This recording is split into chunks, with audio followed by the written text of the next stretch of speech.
नमस्कार साथियों, मैं doctor Manoj Ahuja Ahuja news channel में आपका हार्दिक अभिनंदन करता हूं। आहूजा न्यूज बुलेटिन देखने से पहले हम आपको बता दें, हमारा न्यूज चैनल कोई प्रोफेशनल चैनल नहीं है। आपकी आवाज को उचित मंच तक पहुंचाना हमारी पहली प्राथमिकता है। आपको कानून की विशेष जानकारियां देना हमारा मुख्य उद्देश्य है। हमारे से जुड़े रहने के लिए आप हमारे न्यूज चैनल को अपने मोबाइल पर सब्सक्राइब करें। आपकी समस्या व आपका कोई भी सुझाव हो तो हमारे रजिस्टर्ड मोबाइल नंबर पर भेजें। तो आइए देखते हैं आज की विशेष खबरें आहूजा न्यूज चैनल के साथ। शहर के शिवाजी नगर स्थित श्री ब्रज मधुकर स्मृति भवन जैन स्थानक में महाश्रमणी गुरु माता महासती श्री पुष्पवती जी महारासा के सानिध्य में वीतरागवाणी विभिन्न कथानकों के माध्यम से प्रवाहित की जा रही है। धर्म सभा में आदर्श एवं दृढ़धर्मी श्रावक जिनदास के माध्यम से उपप्रवर्तिनी श्री राजमती जी महारासा ने फरमाया, जो जिसे अपना हितैषी मानता है वह उसके कठोर शब्दों की परवाह न करके उन शब्दों से प्रेरित होकर सही मार्ग पर आ जाता है। आज परिवार में एक दूसरे का हित चाहने वाले कितने और सुख चाहने वाले कितने। हित की उपेक्षा कर सुख चाहा जाए तो जीवन की रेल पटरी से डगमगा जाएगी। आज व्यक्ति हित को छोड़कर सुख की इच्छा रखता है, इसीलिए संयुक्त परिवार से एकाकी परिवार हो रहे हैं। याद रखें, अकेले हमारा जीवन नहीं चल सकता, इसलिए अपने लिए अहम और दूसरों के लिए वहम नहीं पालें। व्यष्टि सृष्टि के स्वर छोड़कर परमेष्ठी स्वर को अपनाएं। मैं या हम सुखी का चिंतन नहीं, सब सुखी रहे यह चिंतन हमारा बने। यही संयुक्त परिवार और स्वस्थ समाज का आधार है। साध्वी डॉ. राजरश्मि जी महारासा ने फरमाया, हमारी जीवन शैली कर्म प्रधान होनी चाहिए, अर्थात व्यक्ति को खाली नहीं बैठना चाहिए, कुछ ना कुछ करते रहना चाहिए। बुद्धि बल के द्वारा श्रेष्ठ कर्म किया जाता है। शुभ कार्यों में किया गया विलंब अभिशाप रूप होता है। शुभ कार्य शीघ्र और तुरंत करना चाहिए। नीच और निकृष्ट कर्म में विलंब हमें कई पापों से बचा जा सकता है। साध्वी डॉक्टर राजरिद्धि जी महारासा ने फरमाया कि धर्म का पहला चरण है मानवता का जागरण और पवित्रता का आचरण। धर्म विकारों को विसर्जित करने का हेतु और संस्कारों के जागरण का सेतु है। सद्विचारों के प्रकाश में हमारा आचरण विकास की ओर ले जाता है। कर्म रोग का तप द्वारा उपचार करके अर्थात क्षय करके मोक्ष के समीप पहुंचा जा सकता है। जिन शासन में साधार्मिक भक्ति की भावना, विचारों की उदारता और आगार धर्म का ईमानदारी से पालन करने वाले सुबाहु कुमार अपने व्रतों का निरतिचार निभाने वाला दृढ़धर्मी श्रावक हो गया। प्राण देकर भी प्रण की निभाने वाला हुआ। प्रवचन के पश्चात प्रश्नोत्तरी का आयोजन जारी है। पुरस्कार एवं धर्म प्रभावना का लाभ मातुश्री चंद्रावती जी, श्रीमान राजीव जी, मधु जी, मनन जी चौरदिया परिवार ने लिया। संघ महामंत्री अनिल जी सोनी ने लाभार्थी परिवार की अनुमोदना करते हुए आभार प्रकट किया। चातुर्मास संयोजक संपत राज जी मेहता एवं अध्यक्ष सूर्य प्रकाश कोठारी ने चातुर्मासिक गतिविधियों में सक्रिय रहने के लिए श्रावक श्राविकाओं को निवेदन किया। निर्मला कोठारी शिक्षक प्रशिक्षण महाविद्यालय सावर में आयोजित शिक्षक दिवस पर मुख्य अतिथि कॉलेज निदेशक एस एन न्याती ने कहा कि शिक्षक समाज का दर्पण एवं राष्ट्र निर्माता है। शिक्षक ही दीपक की समान जलकर रोशनी देता है। शिक्षक ही संस्कारवान बालक तैयार कर अपने जीवन को समर्पित कर देता है। समारोह की अध्यक्षता करते हुए कॉलेज कोषाध्यक्ष अविनाश कोठारी ने कहा, समाज में शिक्षकों की महत्वपूर्ण भूमिका है। विशिष्ट अतिथि के रूप में दिनेश जांगिर दरियावनाथ उपस्थित थे। कॉलेज की उपस्थित छात्र छात्राओं ने अतिथियों से केक कटवाकर शिक्षक दिवस बनवाया। उन्होंने शिक्षकों के तिलक लगाकर, श्रीफल भेंटकर, माला पहनाकर, स्मृति चिन्ह भेंटकर सम्मान किया। कॉलेज के लेखाकार श्यामलाल नवाल, कार्यालय सहायक कैलाश चंद्र ने, व्याख्याता रामबाबू सोनी, धनराज जांगिर, नंदकिशोर बलाई, शीतरलाल बलाई, सलमा गोरी, राजेंद्र मीना, महेंद्र सिंह मीना, चांदमल जाट का सम्मान किया गया। छात्र अध्यापिका शिल्पा बैरागी, लेखराज गोस्वामी, प्रीति साहू, संतरा लोधा शिक्षक सम्मान ने अपना विचार रखें। रामबाबू सोनी ने स्वागत भाषण दिया। कार्यक्रम का संचालन छात्र अध्यापिका बबीता चौधरी व कोमल टेलर ने किया। आभार प्रदर्शन धनराज जांगिर ने किया। मेरे 20 साल के संघर्ष को मुख्यमंत्री श्री अशोक गहलोत ने सम्मान देते हुए पूरे राजस्थान में विप्र समाज का प्रतिनिधित्व करने का मौका दिया। यह विचार राज्य विशेष योग्यजन आयुक्त राज्य मंत्री श्री उमाशंकर शर्मा ने स्थानीय अजमेर रोड स्थित परशुराम भवन में ब्राह्मण समाज की ओर से आयोजित सम्मान समारोह में मुख्य अतिथि पद से बोलते हुए व्यक्त किए। उन्होंने कहा कि गांव गरीब और विशेष योग्यजन की सेवा ही जीवन का प्रमुख लक्ष्य है। उन्होंने समाज के लोगों को संबोधित करते हुए बताया कि विभिन्न मंचों से ब्राह्मण समाज की अनदेखी करने का आरोप लगाया जाता रहा है, लेकिन मुख्यमंत्री श्री गहलोत ने विप्र कल्याण बोर्ड का गठन किया तथा समाज का ही गौरव है कि मैं यहां तक पहुंचा। स्वागत समारोह के दौरान हरीश जी शर्मा, रमेश चंद शर्मा वरिष्ठ पत्रकार, राजकुमार जी शर्मा, नाथूलाल जी शर्मा, राधामोहन जी, मनोज शर्मा, शंभू दयाल जी व्यास, योगेश जी पंचोली, संदीप भार्गव, हरीश जी त्रिपाठी, महेंद्र शर्मा, संजय पाराशर, पंकज जी श्रीमाली, चंद्रप्रकाश अग्निहोत्री, विजय जी पारीक, अरुण जी भारद्वाज, गजानंद अवस्थी, अनिल जी भोजन पार्षद, रामनिवास जी मिश्रा, प्रीति शर्मा जी पार्षद, सरला राजपुरोहित पार्षद, लक्ष्मी जी भारद्वाज, अजय जी स्वामी शर्मा, मुकेश जी उपाध्याय, मनोज व्यास, रमाकांत शर्मा उपस्थित रहे। मन में एक प्रकार का उत्साह नहीं, अति उत्साह भी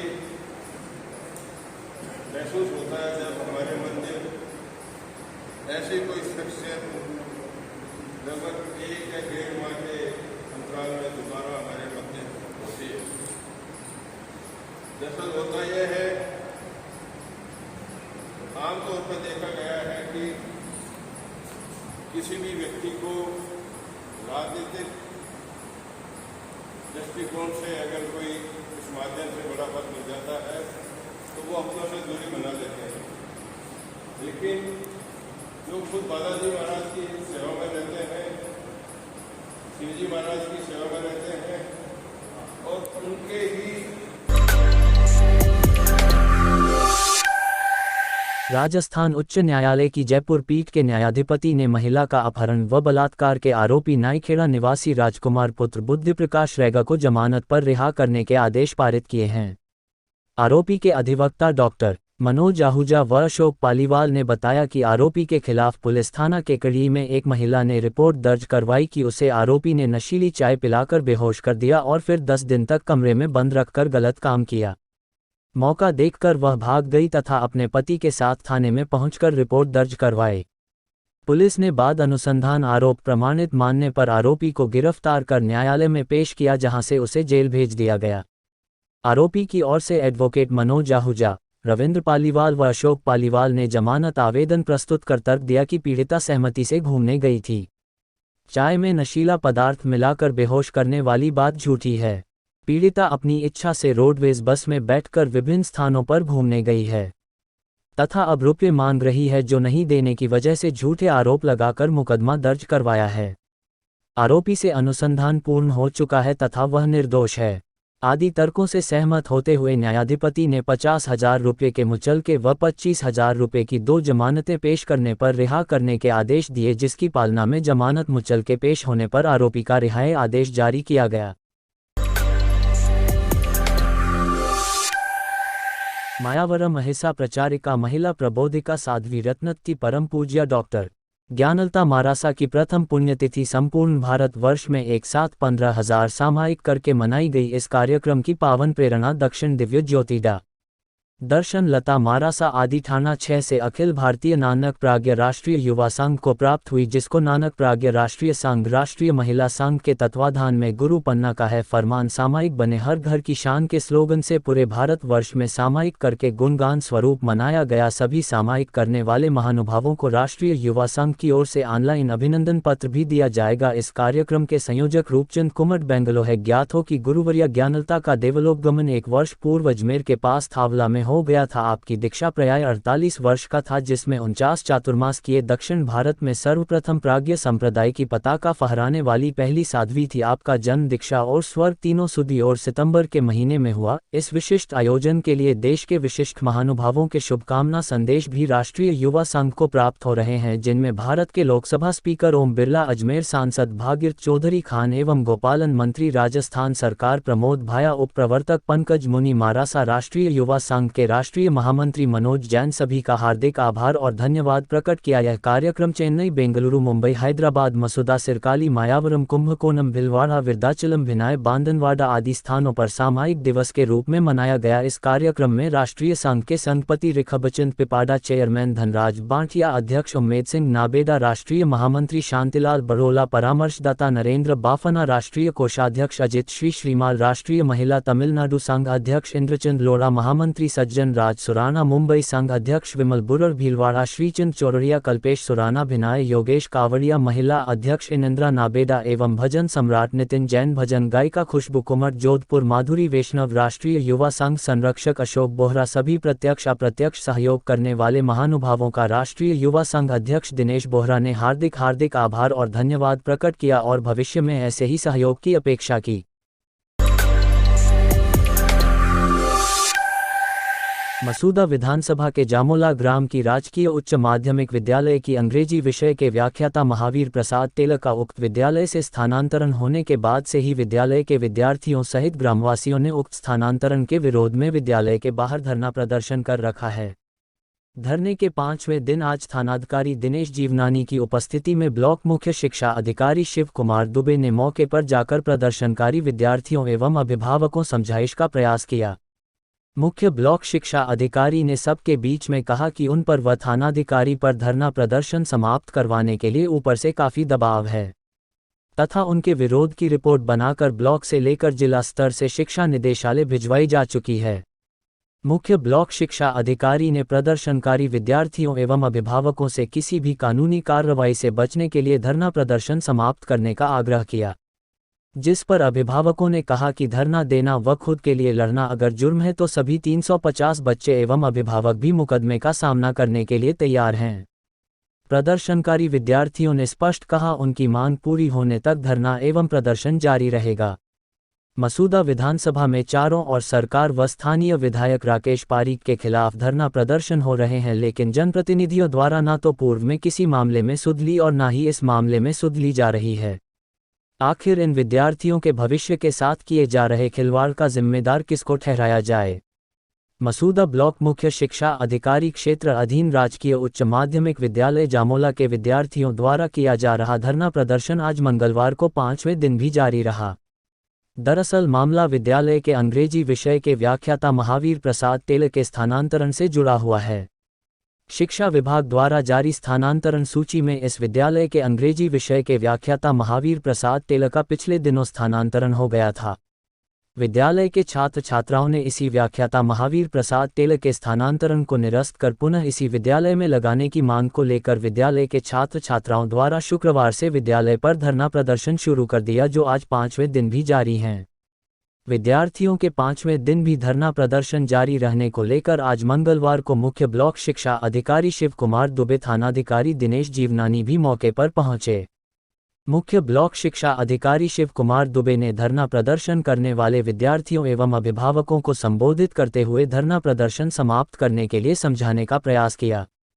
समझाइश के दौरान मुख्य ब्लॉक शिक्षा अधिकारी ने स्पष्ट किया कि स्थानांतरण का मामला न तो मसूदा स्तर का है और न ही अजमेर स्तर का है। यह मामला शिक्षा निदेशालय स्तर का होने से मसूदा एवं अजमेर से मामले की जानकारी शिक्षा निदेशालय तक प्रेषित कर दी गई है। श्री दुबे ने विद्यार्थियों एवं अभिभावकों से कहा कि उन पर एवं थानाधिकारी पर धरना प्रदर्शन समाप्त करवाने के लिए दबाव आ रहा है और वे और थानाधिकारी नहीं चाहते हैं कि किसी भी विद्यार्थी अथवा अभिभावक पर किसी भी प्रकार की कानूनी कार्रवाई हो और बिना किसी कानूनी कार्रवाई के धरना प्रदर्शन समाप्त कर दिया जाए। इस मामले को लेकर प्रदर्शनकारी विद्यार्थी छात्र छात्राओं ने कहा उनकी मांग पूरी होने तक जारी रहेगा धरना प्रदर्शन। उधर अभिभावकों का कहना है कि व्याख्याता महावीर प्रसाद तेलक को अपने विद्यालय में लगाए जाने की वाजिब मांग है। विद्यार्थी एवं अभिभावक पिछले 5 दिनों से धरना प्रदर्शन स्थल पर जुटे हुए हैं और उनकी कोई सुनवाई नहीं की जा रही है। यदि सुनवाई नहीं की गई तो मामले को लेकर मुख्यमंत्री तक जाएंगे। विद्यार्थियों एवं अभिभावकों पर कानूनी कार्रवाई की बात को लेकर आक्रोशित अभिभावकों ने कहा कि यदि धरना देना व खुद के लिए लड़ना जुर्म है तो सभी 350 बच्चे व अभिभावक सभी मुकदमे का सामना करने के लिए तैयार है। मुख्य शिक्षा अधिकारी शिव कुमार दुबे द्वारा यह कहा जाना कि धरना प्रदर्शन समाप्त करवाने के लिए उन पर एवं थानाधिकारी पर ऊपर से दबाव आ रहा है, पर यह नहीं बताया कि आखिर इन पर दबाव कौन बना रहा है। संबंधित व्याख्याता के प्रति विद्यार्थियों का आखिर इतना लगाव का क्या कारण है। इस बात की जानकारी देते हुए ग्रामीणों ने बताया कि स्थानांतरित महावीर प्रसाद तेलक नामक अंग्रेजी के व्याख्याता की पिछले करीब 16 माह पूर्व नियुक्ति हुई थी। इस अल्पावधि के कार्यकाल में उक्त व्याख्याता द्वारा मेहनत और पूर्णनिष्ठ अपर मुख्य न्यायिक मजिस्ट्रेट युवराज सिंह ने जूनिया निवासिया रेखा धोबी की रिपोर्ट पर आज उसके पति लक्की, ससुर कानाराम, सासू इंदिरा सहित देवर सोनू, देवरानी पायल के खिलाफ केकड़ी शहर थानाधिकारी को मुकदमा दर्ज करने के आदेश दिए हैं। परिवादिया के अधिवक्ता डॉक्टर मनोज आहूजा ने बताया कि रेखा का विवाह दिनांक 23/6/18 को पटेल नगर भीलवाड़ा निवासी लक्की के साथ हुआ था। विवाह के बाद से ही उसके पति, सास, ससुर, देवर देवरानी झगड़ा करते हुए मारपीट करते तथा दहेज में कम सामान लाने की बात पर ताने मारते हुए मारपीट करते थे तथा पति शराब व गांजे का सेवन करते हुए मारपीट करता था व 2 लाख रुपये लेकर आने की बात पर उक्त सभी मारपीट करते थे। दिनांक 21 अगस्त को पति, सास, ससुर, देवर देवरानी ने 2 लाख रुपये की मांग करते हुए उसे पहने कपड़े घर से निकाल दिया तथा स्त्रीधन भी हड़प लिया। परिवादिया ने उक्त घटना के संबंध में पुलिस थाना केकड़ी शहर में व पुलिस अधीक्षक अजमेर को रिपोर्ट दी, जिस पर भी उसका मुकदमा दर्ज नहीं होने पर उसने मुकदमा दर्ज करवाने के लिए अधिवक्ता डॉक्टर मनोज आहूजा से संपर्क कर परिवाद दर्ज करवाया, जिस पर आज बहस करते हुए मुकदमा दर्ज करवाने के संबंध में तर्क प्रस्तुत किए गए, जिससे सहमत होकर न्यायाधीश ने केकड़ी थानाधिकारी को मुकदमा दर्ज करने के आदेश दिए हैं। परिवादिया की ओर से एडवोकेट डॉक्टर मनोज आहूजा, भैरू सिंह राठौर, रवि शर्मा द्वारा पैरवी की गई। राजस्थान हाईकोर्ट ने अवैध संबंध होने का आरोप साबित नहीं होने पर क्रूरता व आत्महत्या के लिए उकसाने का मामला न मानते हुए सजायाफ्ता पति को दोषमुक्त करने के निर्देश दिए। करीब 20 साल बाद पति को आत्महत्या के लिए उकसाने के मामले में राहत मिली है।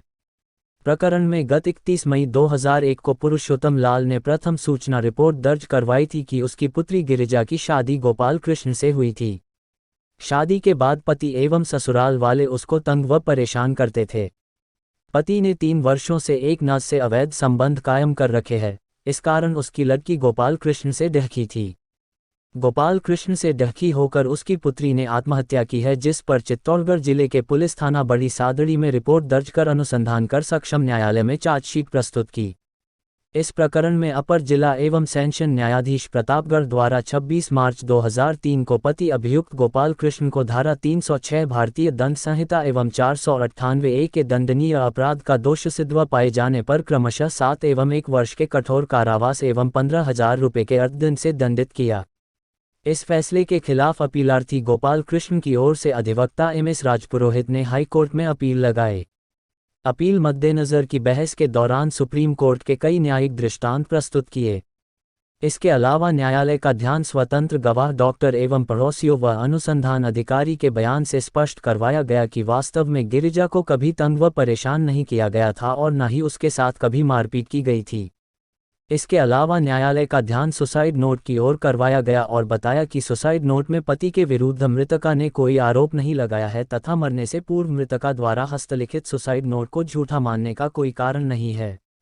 इसके अलावा पुलिस द्वारा मरने से पूर्व लिए गए पर्चा बयान से भी किसी भी तरह के तंग व परेशान करने की बात नहीं आई है एवं डॉक्टर ने ऑन ड्यूटी पर्चा बयान पर हस्ताक्षर किए हैं, जिसमें मृतका ने स्पष्ट बयान दिया है कि सल्फास की गोलियां अपनी इच्छा से खाए, मुझे किसी से कोई शिकायत नहीं है, मेरे पति एवं ससुराल वालों से कोई झगड़ा नहीं है। इस प्रकार समस्त तथ्यों एवं परिस्थितियों के राजस्थान उच्च न्यायालय ने माना कि पति पर क्रूरता एवं आत्महत्या के लिए उकसाने का आरोप साबित नहीं होता है। कोर्ट ने कहा है कि पत्रावली पर ऐसी कोई साक्ष्य नहीं है जिससे सिद्ध होता हो कि मृतका के साथ कभी मारपीट की गई हो या उसे किसी भी रूप में तंग परेशान किया गया हो। राजस्थान उच्च न्यायालय ने सजा के खिलाफ अपील को मंजूर करते हुए पति गोपाल कृष्ण को रिहा करने के आदेश दिए और ADJ कोर्ट प्रतापगढ़ के दोषसिद्ध के आदेश को अपास्त किया।